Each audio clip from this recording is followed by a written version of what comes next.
Hi, everyone. Thank you for joining us. And thank you, Craig and FFCon, for having me today. Today, I want to talk to you about Canada's financial health challenge. So 1 in 4 Canadians say they borrow to buy food or pay for daily expenses. 31% of Canadians believe that they have too much debt.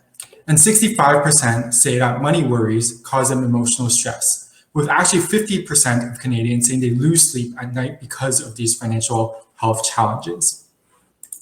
Financial health in Canada is a big problem, and this is all with COVID disproportionately affecting the finances of Canadians.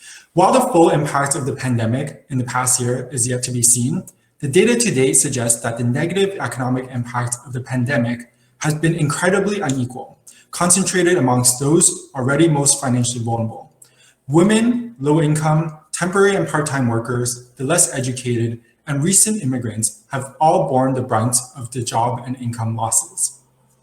So good afternoon, everyone. Hope you're enjoying the conference so far. I'm Elvis, the Director of Financial Health at Fintech Cadence and the founder of IFH Lab, previously known as Innovate Financial Health. And for those of you that don't know, IFH Lab is Canada's first program specifically for solutions improving the financial lives of Canadians. I started Innovate Financial Health back in 2018 after exploring the issue of financial inclusion here in Canada when I was doing a fellowship at Mars. And at Mars, they asked me this question: how do we use tech to improve financial inclusion here in Canada? And what we quickly realized was that, one, it didn't seem like there were enough Canadian fintechs. They're actually focused on addressing the critical issues that Canadians face on a day-to-day level, from challenges like avoiding overdrafts, building emergency funds, and finding pathways out of debt when they're living paycheck to paycheck. And when I started talking to fintech founders, what I would hear from them is that they originally started with a solution in mind, like let's say to help newcomers access credit. And very early on in the ecosystem here in Canada, they were quickly forced to pivot and focus on serving more high net worth Canadians or high earning millennials just because of the advice they were getting from investors and accelerators.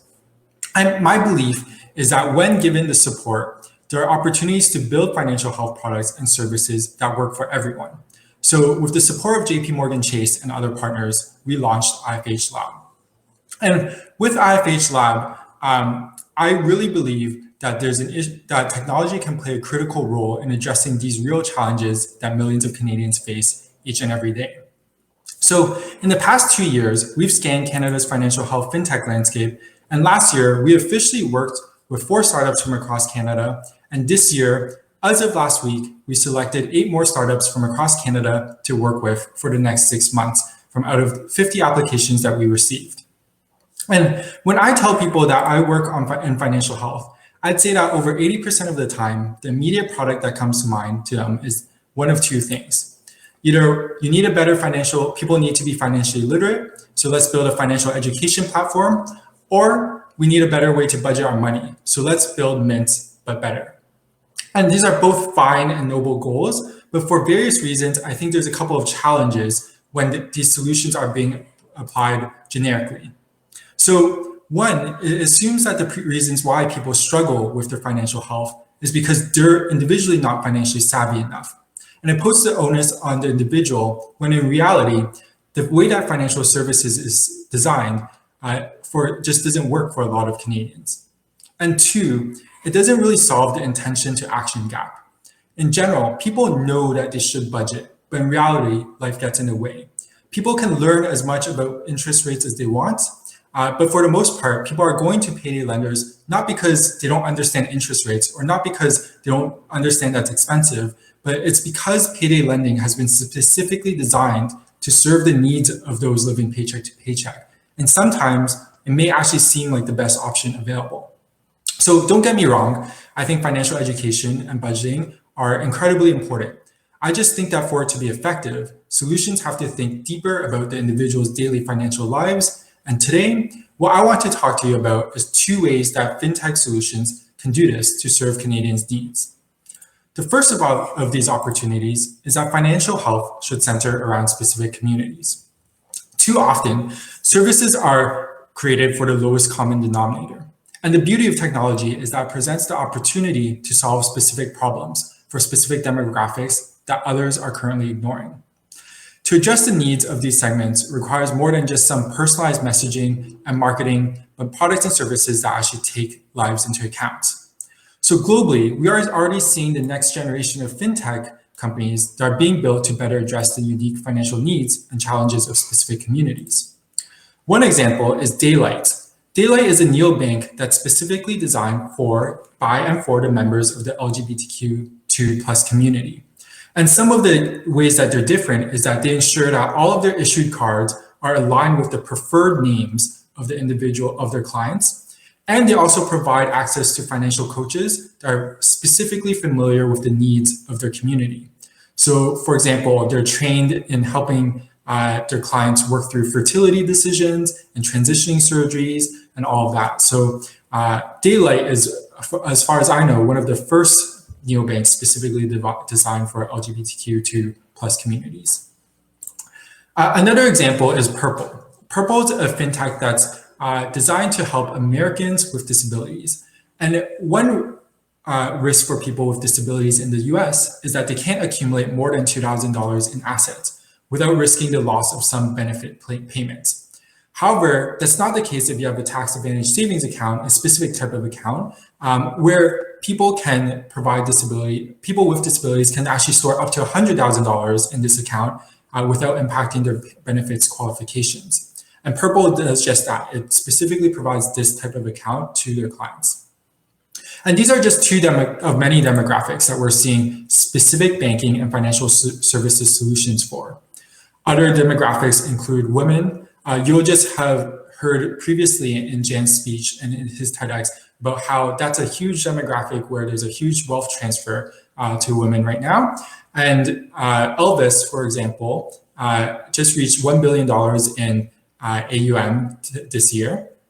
There's also Propel, which serves Americans living on food stamps. And one of my inspirations since starting IFH. There's a ton of applications and neobanks for teens at the moment. Step is one of them that just raised $100 million also this year. And recently, we've been seeing new banks for Black Americans, actually for Asian Americans, newcomers, Latinos as well, all in the States, First Boulevard being one of them. And just yesterday, Lilly raised another $55 million to serve their clients of 200,000 plus gig workers in neobanks in financial services. So every week, you'll see new startups getting funded, new startups reaching milestones globally that are actually focused on demographics, very specific niche demographics. Here in Canada, we're also seeing this change. So compared to our applications from last year, we're seeing more and more solutions coming from lived experiences and tackling the needs of specific segments. From non-standard workers to teens, to newcomers and racialized Canadians, to women. Now, I won't go over all of these solutions in detail, but one that I will highlight is Labora. Labora is a fintech that's actually participating in our 2020 Run program, and they help they're focused on helping temporary foreign workers who typically work at Canadian farms summer after summer. So these are the individuals coming from Jamaica, from Mexico, that will come and support our farms here in Canada. And these farm workers, right now, they're often typically paid by the farm owners by check, and then they have to go to a bank and cash the check, and then they have to go to a money transfer institute to then transfer their funds back home, which is incredibly expensive and timely and insecure. And with Labora, money can be directly transferred from the farm owner to the worker's account in their home country at 2.5% rate, which is meets the UN Sustainable Development Goals of having remittances less than 3%.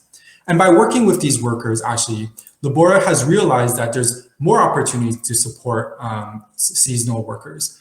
This includes actually helping them file their tax returns here in Canada so that they can access benefits that they're actually entitled to by working here. So for me personally, I would have never thought about seasonal farm workers as an area of opportunity. But all this to show is that lived experiences will help create ideas that solve real challenges that individuals are facing And for me, I'm just excited about what all the other areas and challenges and different demographics that we can serve with FinTech. Actually, I know that I believe the other session that's going on right now is from Lawrence at One Feather. And for me, I would love to be hearing about his solution because he's specifically working on helping the indigenous population here in Canada. So all this is to say that I think that I think serving communities is one big area of opportunity here for Canadian FinTech. And it's really important that we're intently focused on the needs of specific customer segments. The second opportunity that I really believe the second opportunity that I see is the future of financial health is centered around employers. For financial health solutions to work, it needs to be integrated into people's daily financial lives. And unfortunately for us, where we work is a big part of the daily lives of most Canadians.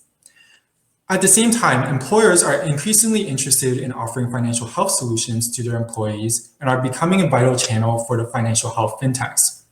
In the US, a survey from the Financial Health Network showed that 78% of employees with high financial stress says it distracts them from work. Research has also shown that financially healthy employees are more likely to be loyal, engaged, and productive compared to those with poor financial health.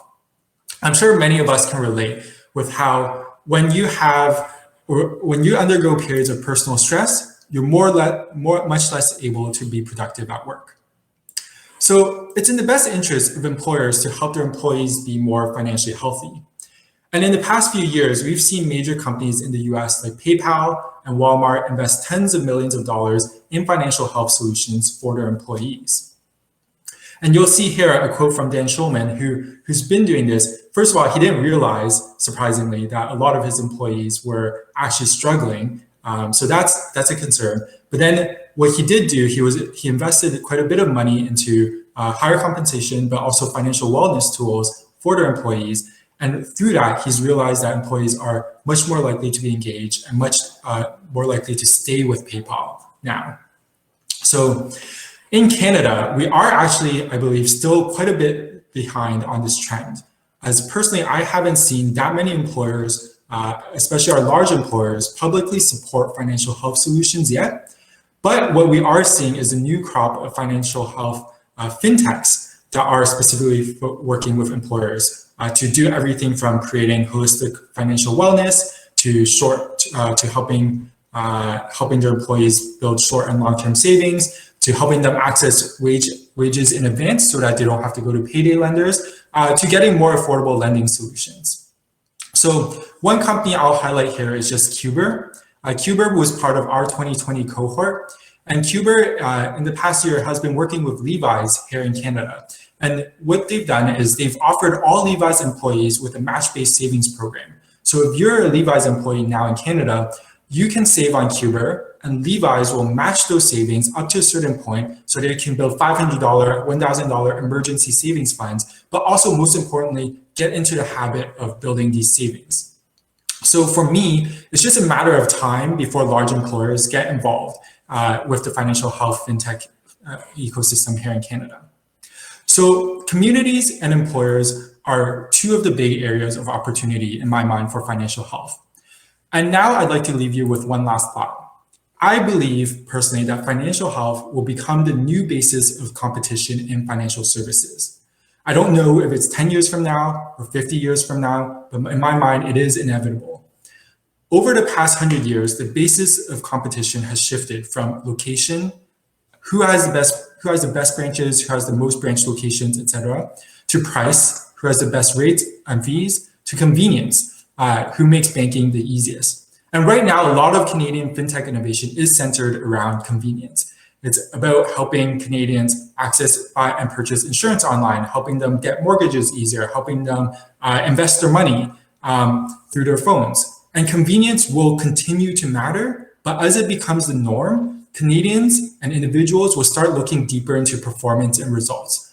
They'll care about which companies are specifically tailored to their needs and personally helping them with measurably improving their financial health.